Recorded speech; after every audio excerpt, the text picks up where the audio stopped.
శేఖర్ గారు చెప్పండి, గ్రూప్ 2 అభ్యర్థులు రోడ్డు మీద ఎక్కి ఆందోళన చెందవలసిన పరిస్థితి ఎందుకు వచ్చింది? సార్ మొత్తంగా 905 గ్రూప్ 2 పోస్టులకు గాను జగన్మోహన్ రెడ్డి గారి సర్కార్ అప్పుడు అధికారంలో ఉండగా నోటిఫికేషన్ జారీ చేశారు సార్. నోటిఫికేషన్ జారీ చేసి రోస్టర్ విధానం మంచిగా చేసుకొచ్చి ఒక నోటిఫికేషన్ జారీ చేసిన తర్వాత దాని మీద ఎన్నికలకు ముందు నిరుద్యోగుల్లో విద్వేషాలు రేకొట్టి లబ్ధి పొందాలి అని చెప్పి రోస్టర్ లో తప్పులు ఉన్నాయి, మేము వస్తే సరి చేస్తాం, గ్రూప్ 2 వాళ్ళందరినీ కూడా మేము ఎట్లా ఆదరిస్తాం, మీ అందరిని అందలం ఎక్కిస్తాం, ఆకాశం ఎక్కిస్తాం అని చెప్పి మాట్లాడారు సార్. సార్ చివరికి ఏం జరిగింది? కోర్టు తీర్పు ఏమొచ్చిందంటే రోస్టర్ లో ఎలాంటి తప్పులు లేవు అని చెప్పి కోర్టు తీర్పు ఇచ్చింది సార్. అనురాధ గారు కూడా ఏపీపీఎస్సీ చైర్మన్ గా ఉండి రోస్టర్ లో ఎలాంటి తప్పులు లేవు అని చెప్పేసి ఆవిడ కూడా చెప్పారు సార్. అయినా సరే వీళ్ళు కొట్టినటువంటి భావోద్వేగాలకి విద్యార్థులందరూ కూడా రోడ్డు మీదకి వచ్చి నడి రోడ్డు మీద ప్రభుత్వానికి, చంద్రబాబు నాయుడు గారికి, లోకేష్ కి, పవన్ కళ్యాణ్ కి వ్యతిరేకంగా డౌన్ నినాదాలు చేస్తూ అక్కడి నుంచి మాట్లాడినప్పుడు ఈ ప్రభుత్వానికి వాళ్ళందరినీ కూడా సర్ది చెప్పాల్సినటువంటి బాధ్యత ఉందా లేదా? 9 నెలలకు పైగా అయింది సార్ వీళ్ళ ఏపీ ప్రభుత్వం మారి. ఈ 9 నెలల్లో ఏదైతే కోర్టు తీర్పు ఫిబ్రవరి 22వ తారీఖున ఎగ్జామ్ నిర్వహించండి అని చెప్పిన తర్వాత అయినా సరే ఒక ఐఏఎస్ కమిటీ వేసి విద్యార్థి సంఘం నాయకులందరితో చర్చలు జరిపి, అయ్యా బాబు ఇక్కడ మీకు అపోహలు వచ్చాయి, ఏదో ఆ రోజు మేము రాజకీయ లబ్ధి కోసం మిమ్మల్ని రెచ్చగొట్టాం, ఇక్కడ మార్చడానికి ఏమీ లేదు అని చెప్పడానికి భయపడ్డారు సార్. ఎందుకంటే ఇప్పుడు ఏదైతే గ్రాడ్యుయేట్ ఎమ్మెల్సీ ఎలక్షన్స్ ఉన్నాయి సార్, వాటిల్లో వీళ్ళందరూ కూడా ఎక్కడ తెలుగుదేశం పార్టీని అదపాతాలని దొక్కుతారు అని చెప్పి ఒక భయంతో ముందుగా లోకేష్ గారు ఒక ట్వీట్ వేస్తాడు sir, I'm looking to this అని. దాని మీద ఎలాంటి చర్య ఉండదు సార్. తర్వాత చంద్రబాబు నాయుడు గారు అనురాధ గారితో మాట్లాడినట్టుగా, ఏపీపీఎస్సీ వాళ్ళతో మాట్లాడినట్టుగా ఒక ఆడియో టేప్ వదులుతారు సార్.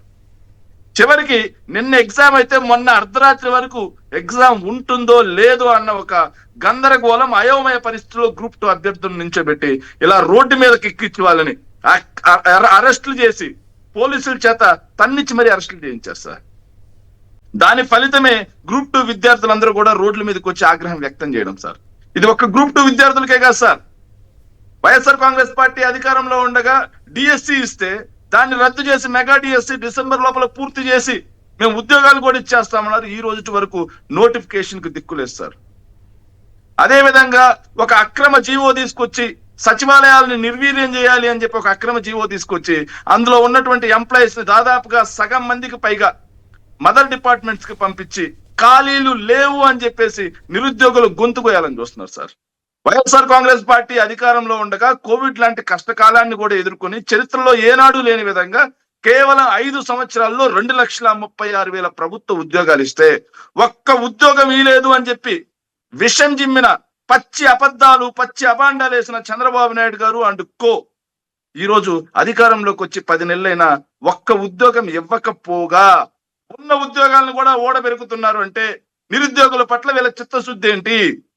ఇస్తా అన్న 3,000 రూపాయలు ఇవ్వకుండా నిరుద్యోగులను వంచన చేస్తున్నారు అంటే నిరుద్యోగుల పట్ల ఈ ప్రభుత్వానికి, చంద్రబాబు నాయుడు గారికి, పవన్ కళ్యాణ్ గారికి, లోకేష్ గారికి ఉన్న చిత్తశుద్ధి ఏంటి అనేది నిరుద్యోగులు కూడా మొత్తం గమనిస్తున్నారు సార్ మూకుమ్మడిగా. దాని ఫలితమే అంటే శేఖర్ గారు ఇప్పుడు గ్రూప్ 2 పరీక్ష వాయిదా వేయాలని ముఖ్యమంత్రి చంద్రబాబే లేఖ రాస్తే ఇంకా అసలు అది ఏపీపీఎస్సీ వెంటనే ఏం చేయాలి? ఎన్నికల కమిషన్కి ఉత్తరం రాయాలి, అయ్యా ఇట్లా ఉంది, ఇట్లా అడుగుతున్నారు, మరి మేము వాయిదా వేయాలి, నిజంగా వాయిదా డ్రామా కాకపోతే మీరు అనుమతి ఇవ్వండి అంటే వాళ్ళు సెంట్రల్లో పవర్ అంతా ఈందే కదా, ఒక్క నిమిషంలో వాయిదా వేశారు. ఇక్కడ నా ప్రశ్న ఏమంటే ముఖ్యమంత్రి రాసిన దానికే దిక్కు లేకపోతే ఈ ఆంధ్రప్రదేశ్లో ఏమిటి ప్రభుత్వం ఉన్నట్టా లేనట్టా? అంత బలహీనంగా అయిపోయాడా చంద్రబాబు గారు? నేను చాలా పవర్ఫుల్, నా అంత డొక్కజిస్తాను, డోలు కడతాను అంటాడు కదా, ఇట్లా ఎందుకు అయిపోయాడు అనేది నా ప్రశ్న సార్. మీకు ఇంతకు ముందు చాలా రోజుల క్రితం, ఒక నెల రోజుల క్రితం మీ చర్చా కార్యక్రమంలో కూడా చెప్పాను సార్, చంద్రబాబు నాయుడు గారు కేవలం ఉత్సవమూర్తిగా మాత్రమే మిగిలిపోయారు, మూల విరాట్ నారా లోకేష్ అని సార్. అంతేనా?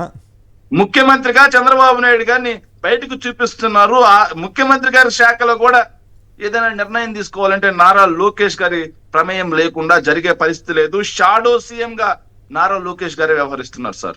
నారా లోకేష్ సార్ ఇంకో మాట సార్, మీరు చెప్పినట్టుగా ఏదైతే ఆంధ్రజ్యోతిలో, ఈనాడులో కథనం వేసింది, ఏదైతే మైనింగ్ వాళ్ళందరినీ బెదిరించారని సార్, అదే ఈనాడుకి దమ్ముంటే నెల్లూరు జిల్లాకి రమ్మనండి సార్. ప్రతిరోజు ఉమ్మడి నెల్లూరు జిల్లా నుంచి మైనింగ్ వాళ్ళ ద్వారా 1,40,00,000 1,50,00,000 రూపాయలు నారా లోకేష్ గారికి అక్రమంగా కమిషన్లు వెళ్తున్నాయా లేదా అనేది అక్కడ నేను చూపిస్తాను, వాళ్ళు రాయమన్నారు లేకపోయింది. సార్. మీరు అట్లా డైరెక్ట్ ఆరోపణలు మీ దగ్గర ఆధారాలు ఉన్నాయో లేవో, లేకపోతే నేను చూపిస్తాను, వాళ్ళు రాయమన్నారు రెడ్ బుక్ వస్తుంది, ఆ పిచ్చుకోకని వదిలితే మీరు మళ్ళీ ఇబ్బంది పడతారు. ఏమైతుంది సార్, మా అంటే అరెస్ట్ చేస్తారు, 14 రోజులు లోపల ఉంటాం, 15వ రోజు పొద్దున కేఎస్ఆర్ గారు లైవ్ షోలో వాళ్ళ అక్రమాలను ఎండగడుతూ మాట్లాడతాం సార్. మరి వాళ్ళ కాదు, సోమిరెడ్డి మీద కూడా రాశారు కదా ఇవాళ, సోమిరెడ్డి మీద కూడా నిన్న ఏదో వాస్తవం అనేది ఇసుక దాని మీద. సార్ వాస్తవం చెప్తున్నాను సార్, మాది మా సొంత జిల్లా నెల్లూరు జిల్లానే. ఉమ్మడి నెల్లూరు జిల్లాలో తెలుగుదేశం పార్టీ అధికారంలోకి రాగానే మైనింగ్ వ్యాపారం చేస్తే వాళ్ళందరూ కూడా బెంబేలెత్తిపోయారు సార్. రైట్. మొత్తం ఒక సిండికేట్ కిందకి తీసుకొచ్చి, పుష్ప సినిమాలో సిండికేట్ ఉంది కదా సార్, అట్లా ఒక సిండికేట్ కిందకి తీసుకొచ్చి 1,50,00,000 రూపాయలు ప్రతిరోజు, అంటే నెలకి 45 కోట్ల రూపాయలు ఒక్క ఉమ్మడి నెల్లూరు జిల్లా ద్వారా కమిషన్లు మింగేస్తున్న విషయం నేను చూపెడతా. ఆంధ్రజ్యోతి ఏదైతే ఈనాడు యాజమాన్యానికి ప్రజల పట్ల, ప్రజా ప్రభుత్వం పట్ల ఏమాత్రం చిత్తశుద్ధి ఉన్నా రాయమనండి సార్. రైట్. ఫైనల్గా చెప్పండి, ఏపీఎస్సీ విద్యార్థుల భవిష్యత్తు ఏమిటి? వాళ్ళకి ఇప్పుడైనా పరీక్షలైనా శుభ్రంగా చేసినట్లయినా మళ్ళీ వాళ్ళకి ఏమైనా కొత్త సమస్యలు ఏమైనా వస్తాయా? వాళ్ళు నిజంగానే చెప్పుతో కొట్టుకునే పరిస్థితే వాళ్ళు బాధపడుతున్నారా? సార్, రోస్టర్ విధానంలో ఇబ్బందులు ఉన్నాయి అని చెప్పేసి వాళ్ళ అనుమానాలు సార్. అది తీర్చాల్సింది ఏదైతే ఈ ప్రభుత్వం ఇది. మొన్న ఏపీఎస్సీ నిరుద్యోగులు ధర్నా చేస్తూ కూడా మాట అన్నారు సార్. ఏమన్నారంటే, జగన్మోహన్ రెడ్డి గారే ఉండుంటే 2 నిమిషాల్లో అయిపించేవాళ్ళు ఈ సమస్యని, మేము ఇలా ధర్నా చేసే పరిస్థితి ఉంటే 2 నిమిషాల్లో అయిపించేవాళ్ళు. మమ్మల్ని రెచ్చగొట్టి ఎమ్మెల్సీ అయిన చిరంజీవి మమ్మల్ని పట్టించుకోలేదు.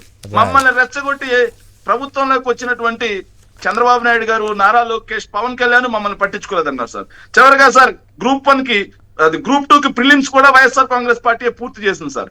మెయిన్స్ కి కాలయాపన చేస్తూ 10 నెలలు తిప్పారు సార్. అవును, 10 నెలలు తిప్పడమే కాకుండా మొత్తంగా 92,250 మంది దానికి సెలెక్ట్ అయితే 86,459 మంది హాల్ టికెట్లు డౌన్లోడ్ చేసుకుంటే మొత్తంగా రాసింది ఎంతమంది అంటే 79,451 మంది రాశారు. సో ఈ రోజుటికైనా సార్ ఈ ప్రభుత్వానికి ఆ నిరుద్యోగ వృత్తి ఒకటి నిరుద్యోగుల పట్ల సార్, అదే విధంగా జాబ్ క్యాలెండర్ ఏటా అన్నారు సార్.